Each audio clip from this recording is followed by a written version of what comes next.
지난 11월 28일 어도어의 의무 불이행을 이유로 전속계약 해지를 선언하며 전례 없는 무소송 계약 해지를 주장하고 있는 뉴진스와 관련해 끝을 알 수 없는 양측의 첨예한 대립과 이들을 둘러싼 팬들의 설전이 이어지고 있는 가운데 주목할 만한 법조계의 의견이 공개돼 화제가 되고 있습니다. K-팝 최고의 걸그룹이었던 뉴진스는 가족보다 더 믿고 의지한다던 제2의 엄마 미니진을 믿고 새로운 꿈을 꾸었지만 수개월이 지난 현재까지도 도무지 해결의 실마리는 보이지 않은 채 결국 해를 넘어 소속사와의 분쟁이 이어질 것은 명확해 보이기만 하는 상황입니다. 이번 사태는 양측의 첨예한 대립과 진실 공방을 겪으며 결국 지난 28일에는 뉴진스가 일방적인 전속계약 해지를 선언하며 새로운 국면에 접어들었는데요. 그로부터 열흘이 지난 현재 계약 해지의 원인이 어도어 측에 있다며 뉴진스는 내용 증명에 따라 계약이 해지됐다는 입장이지만 여전히 계약이 유효하다는 어도어 역시 입장을 굽히지 않고 지난 3일에는 전속계약 유효 확인의 소를 제기하며 결국 양측의 입장은 여전히 평행선을 달리고 있는 상황입니다.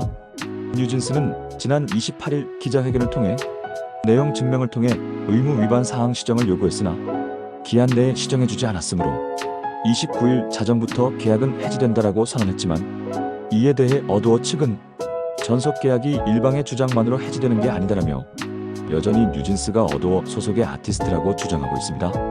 결국 뉴진스 측의 일방적인 계약 해지 선언으로 인해 양측 간의 문제는 감정 싸움이라는 소모전을 넘어 법리적인 접근으로밖에 해결할 수 없게 된 상황에서 이와 관련해 다양한 의견이 나오고 있습니다. 지난 6일 유튜브 아는 변호사의 이지훈 변호사의 채널에는 뉴진스는 권력이다.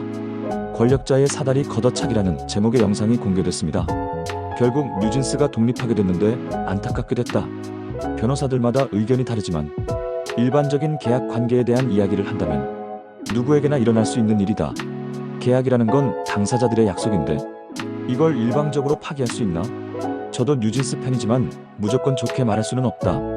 뉴진스가 계약을 정당하게 해지했다고 주장하면서 어도어의 시정 요구 6가지를 보냈다. 이걸 14일 이내에 들어주지 않으니까 어도어가 계약을 위반했으니 이를 빌미로 정당하게 해지 통보를 하고 손해배상 청구까지 가능하게 할 수 있는 조항을 뉴진스가 들고 나온 것이다. 과연 뉴진스의 6가지 요구는 정당한 것이냐? 살펴보지 않을 수 없다라며 뉴진스 사태와 관련해 이지훈 변호사는 뉴진스의 내용 증명을 살펴보며 자신의 법리적 의견을 내놓았습니다. 또한 뉴진스가 전속계약 효력정지 가처분 신청을 하지 않은 것에 대해서 뉴진스가 효력정지 가처분을 하지 않았다는 것은 이건 지니까 안 하는 것이다. 이기면 당연히 한다. 100% 질 것 같으니까 안 하는 것이다 라고 평가했습니다. 만약 뉴진스가 활동을 한다면 이름부터 바꿔야 한다. 뉴진스가 주장하는 게 계약의 근거에서 정당하게 해지 통보를 했다는 건데 그렇다면 계약서에 있는 대로 상표권이나 지적재산권은 당연히 어도어에 있는 거다. 그렇다면 뉴진스란 이름은 반납해야 하는 것이다 라고 지적하거나 이해가 안 가는 게 어도어랑 계약을 해지하겠다고 하면서 위약금은 전혀 낼 생각이 없다. 아무도 위약금을 내고 싶어 하지 않는데 내야 되는 상황을 만들어 놓고 낼 생각이 전혀 없다고 한다면 사회적으로 이해하기 어렵다. 이 이름은 이제 쓰면 안 되는 거고 만약 쓴다면 손해배상 책임이 발생할 수 있는 것이다라며 뉴진스에게 쓴소리를 하기도 했습니다. 특히나 이지훈 변호사는 어도어가 뉴진스의 연예 활동을 방해한다는 것도 굉장히 추상적이기 때문에 계약을 해지할 정도로 방해가 심했다는 정도가 돼야 하는데 이에 대한 해석이 분분하기 때문에 일방적인 선언으로 해지되기는 어렵다라는 특히나 뉴진스가 주장하는 내용 증명상의 6가지 시정사항이었다면 이로 인해 계약 해지까지 이어지기는 어렵다는 입장을 내놓기도 했는데요. 40분이 넘는 영상에서 이지훈 변호사는 무조건 뉴진스가 잘못했다라거나 어느 한쪽의 편을 들기보다는 전문 법조인답게 법적인 근거를 들어 뉴진스 사태를 살펴보며 안타까운 심경을 전하기도 했습니다. 특히나 뉴진스의 가수로서의 능력이나 미니진의 프로듀싱 능력 모두 인정하지만 이번 사태와 관련한 일처리 역시 그들이 그동안 보여줘왔던 것처럼 프로다운 모습으로 진행하지 못한 것에 대한 아쉬움을 나타내기도 했는데요. 적지 않은 사람들이 뉴진스 사태를 바라보며 이러한 마음에 공감하지 않을까 싶기도 합니다. 이지훈 변호사 외에도 정식 소송에서 다투면 해지 사유는 뉴진스가 입증해야 한다.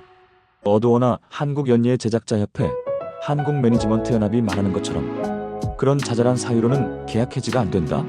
하지만 아티스트에게는 그런 자잘한 사유들이 중요할 수도 있다.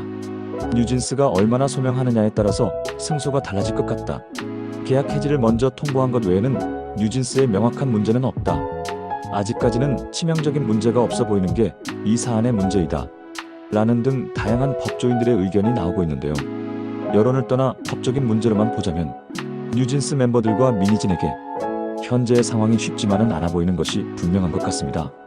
실제 지난 7일 요아소비 아시아 투어에서 게스트로 무대에 올랐던 뉴진스는 그룹명 뉴진스를 언급하지 않고 한이, 혜인, 다니엘, 민지, 혜린이라고 각자 자신의 이름만 언급하며 소개했습니다.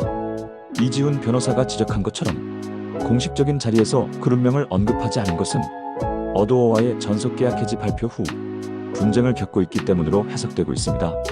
K-팝을 대표하는 걸그룹에서 순식간에 잊혀가는 아이돌로 전락할 위기에 놓인 뉴진스 멤버들이 상당히 안타까워 보이는 상황인데요.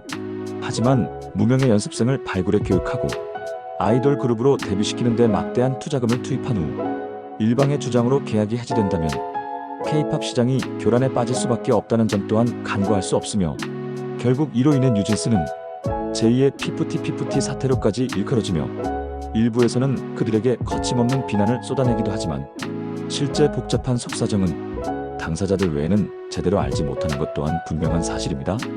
이지훈 변호사의 말처럼 그동안 그들이 보여줬던 모습처럼 더 프로다운 모습으로 사태를 해결하길 바라며 영상 마치겠습니다.